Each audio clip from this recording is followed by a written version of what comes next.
Well, good afternoon, all. Good afternoon. I'd like to really acknowledge and thank the Festival of Faiths, its founders, the intent, the conveners, and those who work so diligently to update and or bridge both the tradition with contemporary action, what's going on now today, and to make it much more relevant to a cross-section of people.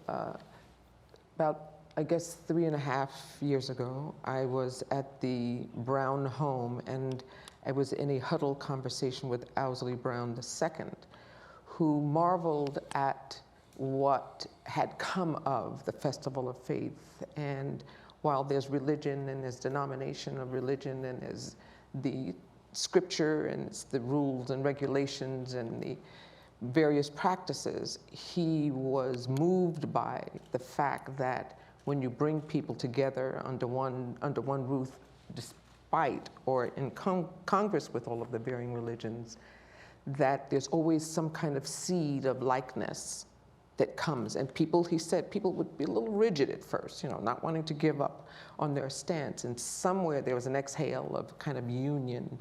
And he said, and it works. And so I have not been in Louisville at the same time that things have taken place, but I'm really happy and honored to have been invited to participate this time. And I'm here just coming back, being on the road off and on for the last 8 months, and internationally, in the US and abroad, and how we are interpreted abroad. I mean, we have so much opportunity here to exercise advanced thought, to be contemplative before action, and we're not. We're not leading with that, and we have the possibility, opportunity to do that. We have the history, we have the foolproof lesson plans of persons that you have just acknowledged. We've experienced it, we know it. We don't have to start from scratch. It's there, we can just sort of dust things off and start again and figure out in our silence, as you've started us. When you go to the core of your soul self and listen to the voice of your marrow, uninterrupted by the distractions of a day, by the distractions of what you like and don't like going on, but in that little pure place that we really do live with the answer. It's how we polish it off, it's how we go in, it's how we reclaim it. And not even letting loved ones distract you from that core truth. We hear it.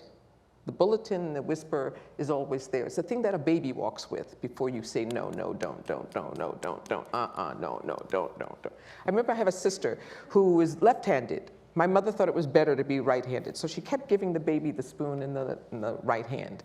And she would flop it, and it would be food all over the place. And then somehow or another, she would find it back into her left hand, and everything would just go just smooth. So somewhere in there, she learned to work with her right hand, but now as a 52-year-old young lady, she's left-handed again. We have to find where the truth of our Congress is all the time, and that you have the right to it. When we talk about tradition and preservation of tradition, honest tradition, truth and tradition, and how to translate that into a contemporary time so that a newer generation, a variety of global people here on this United States land get to find a congress, a synergy, a semantical sameness so that we understand that even in our variety, we have the right to find that oneness. I grew up a multiple. But I also learned that when I went to school, there was an assigned place. Fortunately, I had a household that nurtured the multiple. But there are many people who are restricted from the multiple. But now there's a balancing act for a young person to find his or her fraternity or sorority so that you can be your full self all the time. So when I think about contemporary tellings of let's say in my case, where there's a parent who is part of pop culture, where people kind of take a liberty to define it for themselves, and hence their perception becomes truth retold. And yet, because I live, I can say it's not truthful at all. And we'll find people in debate with me, correcting me on my me. because somehow or another where it fit in their life, they needed it for their survival or their understanding, and I don't want to rob you of it, but then you misrepresent the source, the marrow, the root, the food, the truth, if you do not want to use the wingspan to indeed engage with what will maybe advance your perception in the first place. So one example is, in these last couple of months, as the bishop referenced a lot of the 50ths, it also includes my father's 50th memorial. So as people prepared for the business of the event, I knew for myself as we got closer to it, my spirit couldn't be someplace where I had to take a selfie. While I understood it in its historical context and appreciated it in its historical context, it also meant it was 50 years ago that he was taken. So there's a balancing act for many people within the balance of those truths, the realization of truths, and how do you live with truth. If I go to the mission of my dad and those who preceded him, that's where I have to become contemplative, internalize, so that my tear, which is honest, can also find way to the joy in the mission intended. Work all the time. But if I did not have that kind of foundation in my early life, despite what was going on the external world, defining the house and those who lived in the house, if I didn't have that in truth and with great front seat access, I don't know how I would manage bumping into the paragraph that precedes me.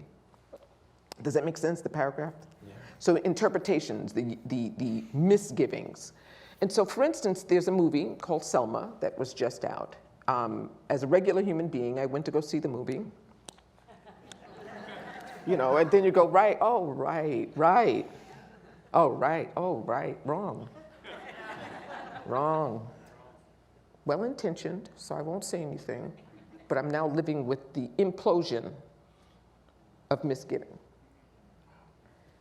Good intention, I want to celebrate it, but I'm sitting with my 12-year-old grandson who is ing.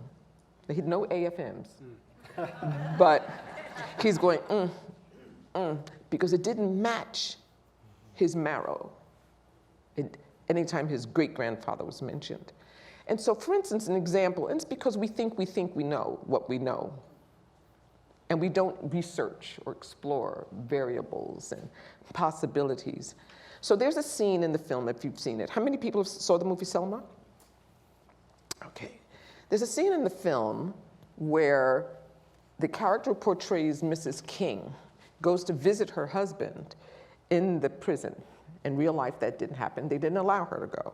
And I think when you tell the truth of keeping a spouse from seeing another, that's a better story in its truth, right? How you divide and keep families apart. How many times did Winnie Mandela really get to see her husband in prison and yet stood for the fight? So we have to talk about contemplation and action and sustenance when it doesn't seem to go as you desire or need it to go. So, but in the film, she goes there and she says to her husband, oh, by the way, Malcolm spoke last night. And I said, during the civil rights movement, there was no by the way. There was no happenstance. It was all strategic action. It was all contemplative. And no matter which side of it you lived on, there was a protocol. We don't exercise protocols now, but there was a protocol, there was a regard, there was an all due respect. You knew who prayed on Friday, Saturday, and Sunday. You were mindful of all of those things. What would have been better would have been the truth, is that Dr. King had invited my father to come, so that you don't think that there's a polarization with people who may seem to be different, but in the contemplation, they know that the end result requires united action. So it's mindful and strategic and intentional if your end result or the desire for the action is pure and on behalf of a greater beneficiary. Also for the March on Washington, my father didn't really think he wasn't a supporter of it. The intention, yes, but he didn't believe that governmentally the outcomes would bear the fruit that was desired.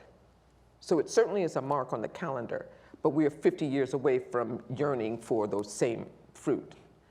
However, my father was there, and he was stayed in the suite of Ruby Dianasi Davis, who were the moderators of the March on Washington. Because again, mindfully, let Martin know I'm here, that I made it. But if I go out there, it will eclipse the focus. So I'm here to support you, but I can't be there because it may not fare well in the intention. So goes on all the time. We vote based on presumption. We misread highlights and headlines. We are specific to one based on a whisper in the ear or a variance or something. People think that the president is Muslim and they didn't vote for him for that reason. When you want to say because he has one birth father and one stepfather who was Muslim, his orientation was in Christianity. But because a little bit is on him, you think it's going to interfere with who you are. Or that someone at the end on the other side would find light that would be in union. I think the best is someone who's lived as a multiple. For me, having grown up as such, I was not a convert. People think, how many of you think my father was a convert? Converted to Islam? You can tell, you won't get in trouble. That's okay. Because again, this forum, the Festival of Faith, as I understand it, is a come one, come all. We can actually all just sort of exchange together and understand. My father is first generation American along with his siblings. And on my grandmother's side, we're Egyptian by way of the Caribbean. Really normal, right? So it's part of the legacy. It's just part of the lineage. And that my grandmother, when she was raising her children in the 30s and 40s, would every Friday, Saturday, and Sunday take her children to a different holy house, with the ones nearest and the ones furthest away. And on the ride home, they would talk about, what did you get from that? So as kids, they thought it was normal to be ecumenical. They thought it was normal to hear, because at the end of the day, there was like driven faith, no matter what they called it. Most were Abrahamic, so that you started to find the union and all of that. So I, the eldest of my father and mother's child, can say openly that I feel, while born Islamic, comfortably, proudly, with lineage. Is that on tape? No alignments. I can't interpret it for you, the rest, that people think, what are you all doing over whatsoever? I wasn't at that meeting. I don't know. I can't do that for you. But I know the kind of Muslim I am, the way I entered the space of God and the Almighty came through variable grandparents who, none of my grandparents are the same origin or makeup. Now, my assignment in America is under one box. What box?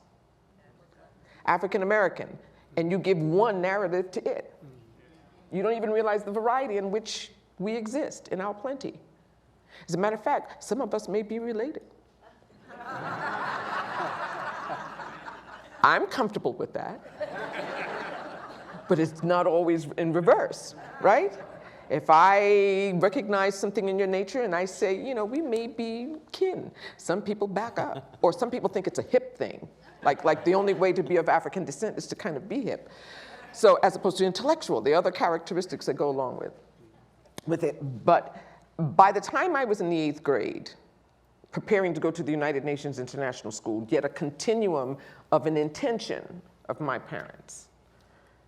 I was born Muslim. I was in a parochial school. We did daily devotions every day. I knew the book of the Bible and maintained it and did chapel on Wednesdays. All that seemed normal. On Fridays, I sat with the Jewish kids because it was pork and beans day, and we didn't eat pork and beans. We had grilled cheese sandwiches over here. Didn't know that me being Muslim and them being Jewish was different. Actually, they were black Jewish people named Coleman. I thought that's normal. It all depends on what you introduce to a child. right? And in my parents, I didn't get the narrative that people in the street got. And my parents, even in amidst the civil rights movement, never told me who a unanimous enemy was. I didn't get that. That's not part of the doctrine of the Shabazz household. So when I enter the world and people start with that narrative, I have to take a deep breath and say, the lesson plan for me to know where to go next is to undo some of those things. And do you think a person could really walk around and be X all day? No, his name was Shabazz.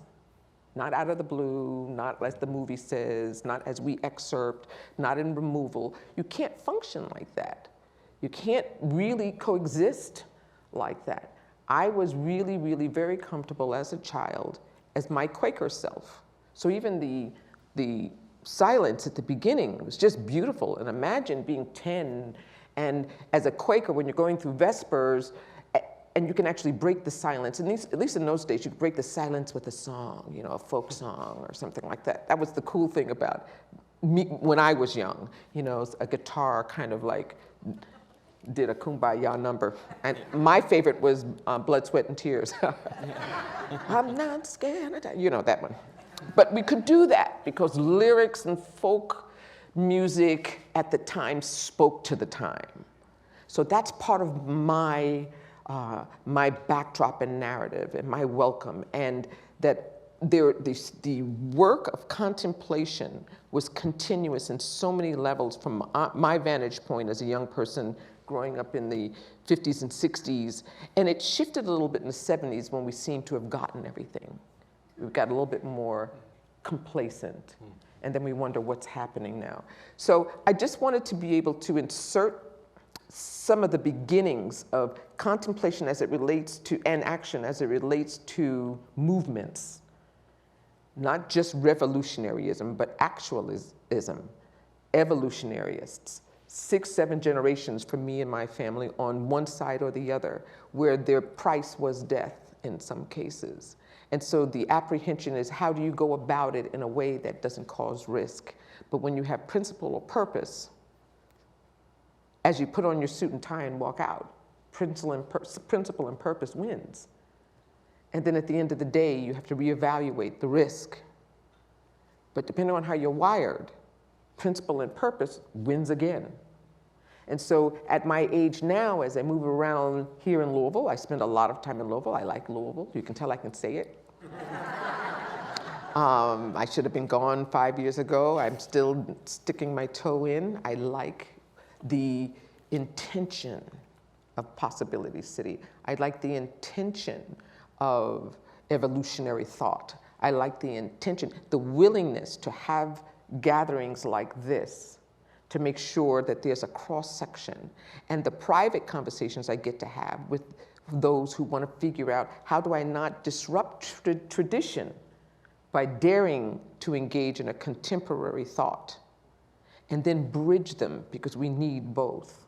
I couldn't be who I am with great comfort and know my marrow if my parents and grandparents, if my grandfather didn't sit me laptop and explain to me that despite the box that is checked, not to forget that I am Eastern Band Cherokee, and when I run across another, know that they're my family. I got that at 5. All of those potent pieces of my multiple were being nurtured when the paragraph on the outside made it invisible, made it the other. And so how do you give life to the other? How do you give definition to the other? How do you get to be 500%, not a mutt? That only diminishes in existence. So if you are a combination of many things, someone somehow reduces your pedigree of existence. So if you're any of those things, you don't even have to know much about it, but if you hear tell about any of those pieces, give each one 100% value, so you're walking with your multiple value. Does that make sense? Absolutely. So what happens is then you're really never a minority. I mean, I will go someplace and someone will say, are you the only black person? And I have to stop and think, yeah, on paper. Because you never know, brothers. But because we were all there for the same purpose, that became my majority representation. So I have to always remember that. Were you the only Muslim? Perhaps I was one of few, but I, by virtue of being black or female or Scorpio or Islamic or Cherokee or whatever the combination may be, never see myself as a minority being. Only in context to numbers to record something, but not that. And so how do you give somebody that when they may have to walk alone? How do you give somebody that inner power to know who they are in spite of the populace when they might feel isolated? I mean, it's almost a choice you have to make. Is it okay to be one of few? Is it okay to be alone? And I'm just blessed that in my birth order, being born first, I got to travel with my dad and the people who never made it to camera in context or by association. So I inherited a fraternity of people, a potpourri of people who were people, who were idealists, who dared to question, and their faces didn't look like how you would cast. And so the aunt and uncleship that I was blessed with having means then I become that for the next generation and the next generation and the next generation. And if I can find some union to my existence and yours, I am very happy to introduce myself to you as kin, even if the mirror varies. And so I will cut it there because I would love to have more of an interaction with my colleagues and in the audience as well. That's great. Thank you.